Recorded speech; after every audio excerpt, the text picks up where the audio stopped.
سلام، اومدیم با فال دیما. دوستان قبل از شروع فال ویدیو رو لایک کنید و ذکر یا قدیر رو برام کامنت کنید تا انرژی مثبت فال وارد زندگیتون شه. عزیزان، این فال ماها کلی هستش. برای فال های دقیق و شخصی از طریق شماره درج شده در واتساپ با من ارتباط بگیرید. یه موفقیت در پیش دارید که 4 وقت آینده کسب میکنید. برای خانم های متأهل بارداری دیده میشه.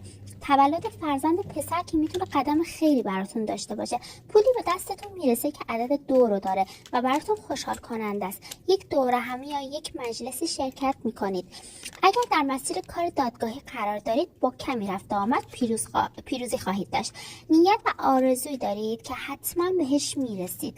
توی روابط احساسیتون یک حرف خوشحال کننده حالتون رو به زودی خوب میکنه. یک مقداری تو زندگی بعضیا تو مسائل عاطفیشون گره افتاده که میتونه بر اثر دعا و بستگی باشه. خبری شنیدین که باعث دلشوره و نگرانیتون شده، ولی زیاد مهم نیست، بهش فکر نکنید. یک شخصی میاد قدم مالی براتون برمیداره و شما رو تحت حمایت خودش میگیره.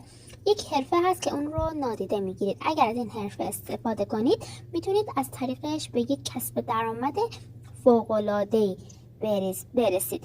به یک سری به شریک احساسیشون شک و تردید دارن. این شک و تردیدها بی دلیله و بهتره که فکرتون رو الکی مشغول نکنید.